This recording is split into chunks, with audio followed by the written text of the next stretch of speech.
Shalom semuanya, senang sekali hari ini kita bisa dapat berjumpa kembali dalam channel YouTube ini untuk mendengarkan sebuah renungan singkat. Tapi sebelumnya, mari kita berdoa. Bapa, kami mengucap syukur untuk saat ini Tuhan. Terima kasih untuk setiap berkat-berkat Tuhan yang telah kami terima sepanjang hari ini dan sepanjang hidup kami. Kami sungguh bersyukur Tuhan untuk kasih-Mu yang begitu besar dalam kehidupan kami. Dan kini saatnya Tuhan Yesus kami mau merenungkan sebuah firman-Mu Tuhan. Kuatkan kami Tuhan Yesus, berikan pengertian bagi kami. Dan kami bukan hanya menjadi pendengar firman yang baik, tapi kami dapat menjadi pelaku firman-Mu dalam kehidupan kami sehari-hari. Sehingga nama Tuhan senantiasa dipermuliakan. Roh Kudus pimpin dan bimbing kami semua. Dalam nama Tuhan Yesus Kristus, kami siap untuk mendengarkan firman-Mu. Haleluya. Amin. Saudaraku, pada saat ini saya akan memberikan tema renungan singkat ini yaitu hidup dalam kelimpahan. Nah, saudara, bicara tentang hidup dalam kelimpahan, hal pertama yang tersirat dalam pikiran kita pasti kelimpahan berkat Tuhan. Ya, hal ini wajar karena seringkali kita mendengar tentang kata-kata diberkatilah dengan berlimpah-limpah. Nah, saudara, saat ini saya tidak akan bicara tentang kelimpahan dalam berkat Tuhan, saudara. Karena kalau bicara tentang berkat Tuhan, kita tahu semua bahwa berkat Tuhan itu tidak bisa diukur, saudara.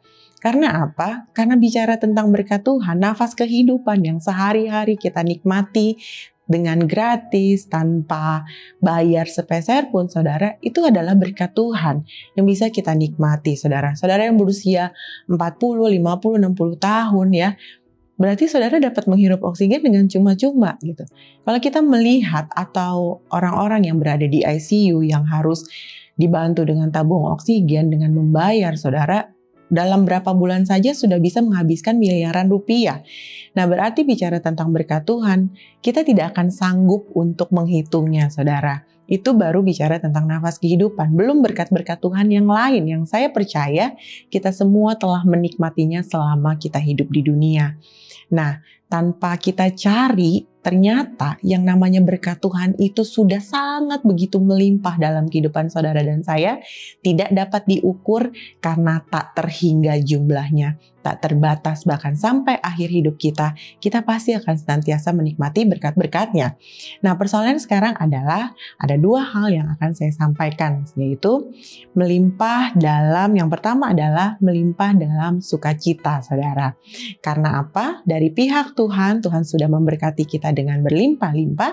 Nah, sekarang tugas kita harus mengisi hari-hari kita dengan kelimpahan juga. Nah, kelimpahan apa? Yang pertama adalah kelimpahan sukacita. Kita lihat sama-sama, saudara, ayatnya di dalam Kisah Rasul 2 ayat yang ke-28. Saya akan bacakan. Engkau memberitahukan kepadaku jalan kehidupan, engkau akan melimpahi aku dengan sukacita di hadapanmu.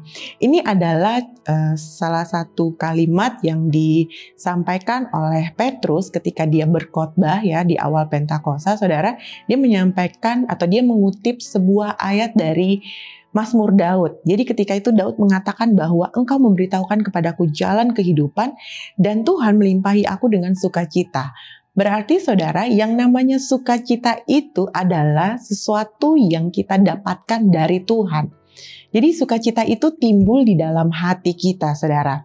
Nah, ternyata bukan setiap orang mengalami sukacita dari Tuhan, tapi hanya orang-orang yang hidup di dalam Tuhanlah yang akan senantiasa merasakan sukacita yang dari Tuhan, bahkan sukacita yang melimpah-limpah gitu. Nah, kuncinya adalah hidup di dalam Tuhan itu, saudara. Dan saudara, mungkin kita akan berkata bahwa kita banyak orang yang mencari sukacita atau mencari kebahagiaan dari orang lain, ya kan? Saya ingin bahagia, saya ingin memiliki sukacita selama saya hidup, yaitu mungkin salah satunya dengan menikah dengan orang yang mereka cintai, contohnya misalnya seperti itu. Tetapi ternyata ketika mereka masuk dalam pernikahan, ketika suami mereka tidak bisa memberikan sukacita atau kebahagiaan dalam hidup mereka, mereka mulai menjadi kecewa. Ya, mereka mulai menjadi tidak memiliki sukacita. Nah, ini adalah mencari sukacita yang salah. Jadi sebagai manusia, kita tidak boleh mencari sukacita dari manusia lain. Sebab orang lain tidak dapat memberikan sukacita yang abadi buat kita. Nah, tadi sudah saya katakan gitu bahwa sukacita yang abadi berasal dari Tuhan Yesus Kristus. Karena itu, saudara, kita lihat sama-sama di dalam Filipi 4 ayat yang keempat. Dikatakan, bersukacitalah senantiasa dalam Tuhan. Sekali lagi kukatakan, bersukacitalah. Saudara, kita tahu semua bahwa kitab Filipi ini atau surat Filipi ini ditulis Paulus ketika dia berada di dalam penjara. Ada 4 surat penjara yang ditulis oleh Paulus, yaitu Filipi, Kolose, Efesus, dan Filemon, saudara. Nah, apa yang terjadi, saudara? Ternyata keadaan Paulus saat itu, meskipun dia ada di dalam penjara, tetapi dia tidak menjadi kehilangan sukacita. Karena apa? Karena Paulus memiliki Kristus di dalam hatinya. Nah, berarti sukacita itu tidak tergantung oleh keadaanmu, saudara. Sukacita itu tidak tergantung seberapa banyak harta yang engkau miliki. Sukacita itu tidak tergantung oleh seberapa tinggi jabatanmu. Karena sukacita diberikan oleh Tuhan kepada setiap orang yang benar-benar hidup di dalam Tuhan. Itu yang paling penting, saudara. Kalau saudara benar-benar mau memiliki sukacita yang abadi dalam Tuhan, saudara mau melimpah, memiliki sukacita yang melimpah, saudara, hiduplah dalam Tuhan dengan sungguh-sungguh. Maka apapun yang terjadi dalam hidupmu, engkau tidak akan mencari sukacita di luar dari Tuhan, tetapi engkau akan memiliki sukacita yang abadi di dalam Tuhan. Sebab sukacita yang ditawarkan oleh dunia sifatnya hanyalah sementara, tapi sukacita yang di dalam Tuhan, engkau akan memilikinya seumur hidupmu. Itu yang pertama, saudara. Berikutnya yang kedua, bicara tentang kelimpahan, ternyata kita harus hidup melimpah dengan ucapan syukur, saudara. Selama kita hidup di dunia, jangan isi hari-hari kita dengan bersungut-sungut atau mengeluh tentang kehidupan ini. Karena hidup saja sudah berat, saudara. Kalau kita isi dengan keluhan, saudara semakin menjalaninya dengan berat. Tapi sebaliknya, kalau saudara isi dengan ucapan syukur, maka saudara akan semakin dikuatkan, semakin dimampukan, semakin bersemangat dalam menjalani hari-hari saudara seberat apapun itu, saudara. Nah, kita lihat sama-sama hal yang kedua ini ya. Di dalam Kolose 2 ayat yang ke-6 dan 7 dikatakan, kamu telah menerima Kristus Yesus Tuhan kita, karena itu hendaklah hidupmu tetap di dalam Dia. Hendaklah kamu berakar di dalam Dia dan dibangun di atas Dia. Hendaklah kamu bertambah teguh dalam iman yang telah diajarkan kepadamu, dan hendaklah hatimu melimpah dengan syukur. Lagi-lagi kita lihat bahwa orang-orang yang hidup di dalam Tuhan, dia akan memiliki hati yang melimpah dengan ucapan syukur. Nah, saudara, apa perbedaan antara sukacita dengan ucapan syukur, saudara? Kalau sukacita adalah sebuah perasaan yang timbul dari dalam hati yang berasal dari Tuhan.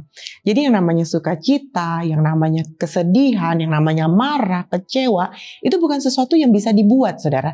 Tapi itu sesuatu yang timbul dengan sendirinya di dalam hati kita. Sebuah perasaan yang timbul di dalam hati. Tetapi yang namanya ucapan syukur atau mengucap syukur itu adalah sesuatu atau sebuah keputusan yang kita buat untuk kita kerjakan. Jadi pilihannya adalah dua. Kita mau mengucap syukur atau kita tidak mau mengucap syukur. Kita mau mengucap syukur dalam segala keadaan atau kita mau bersungut-sungut. Nah, itu perbedaannya, saudara. Nah, tadi Paulus katakan bahwa kita harus senantiasa mengucap syukur. Kita harus hidup atau hati kita harus melimpah dengan syukur. Nah, sayangnya biasanya ketika kita sedang bersuka cita ya saudara, ketika kita sedang senang, sedang bahagia, mudah bagi manusia untuk bersyukur dari bibir mulutnya, bahkan dari hatinya, saudara. Mudah bagi mereka untuk mengatakan, puji Tuhan saya sehat, puji Tuhan saya baru diterima di sebuah perusahaan, memiliki pekerjaan yang baik, puji Tuhan saya baru menikah, puji Tuhan saya baru memiliki anak. Mudah sekali bagi kita untuk mengucap syukur. Tetapi persoalannya adalah ketika kita sedang dalam masalah, ketika Tuhan sedang izinkan sebuah masalah terjadi dalam hidup kita, mungkin masalah yang berat, ketika Tuhan izinkan kita sedang sakit keras misalnya, atau ketika perusahaanmu mungkin bangkrut, usahamu bangkrut, atau mungkin engkau di PHK dari pekerjaanmu, atau mungkin engkau kehilangan orang yang engkau kasih untuk selama-lamanya, saudara. Ada banyak hal, saudara, masalah yang bisa terjadi. Nah, pertanyaannya adalah, bisakah kita tetap mengucap syukur? Bisakah tetap hati kita melimpah dengan syukur ketika hal itu terjadi dalam hidupmu? Karena apakah? Karena mengucap syukur dalam segala hal adalah sebuah atau sesuatu yang harus kita lakukan selama kita hidup di dunia, saudara. Sebab Tuhan sudah berikan segalanya bagi kita. Tidak ada alasan bagi kita untuk tidak mengucap syukur selama kita hidup di dunia ini, saudara. Dan ayat yang terakhir yang mau saya bagikan ada di dalam 1 Tesalonika 5 ayat yang ke-18. Dikatakan, mengucap syukurlah dalam segala hal. Sebab itulah yang dikehendaki Allah di dalam Kristus Yesus bagi kamu. Jadi setiap orang harus mengucap syukur dalam segala hal yang ada dalam hidupnya, bukan hanya ketika mereka sedang berbahagia. Dalam segala hal bicara tentang hal bahagia ataupun hal duka. Karena apa? Karena itulah yang dikehendaki Allah di dalam Kristus Yesus bagi kita semua. Jadi saudaraku, ada dua hal yang telah saya sampaikan pada saat ini. Kita harus senantiasa hidup dalam kelimpahan, melimpah dengan sukacita, melimpah dengan ucapan syukur setiap hari selama kita hidup. Sehingga hari-hari kita akan diisi dengan semangat dan gairah berjalan bersama dengan Tuhan. Setiap hari kita akan mendapatkan kekuatan yang baru senantiasa jika kita hidup di dalam Tuhan. Demikianlah firman Tuhan renungan singkat pada saat ini. Mari kita berdoa. Bapa, kami mengucap syukur untuk firman yang telah kami dengar, Tuhan.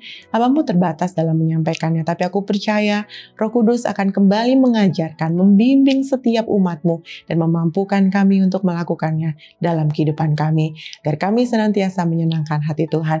Tuhan, aku serahkan setiap anak-anak-Mu ke dalam tangan-Mu, di semua yang menonton channel YouTube ini, Bapa. Berikan kekuatan bagi kami semua, berikan kemampuan bagi anak-anak-Mu khususnya, Bapa.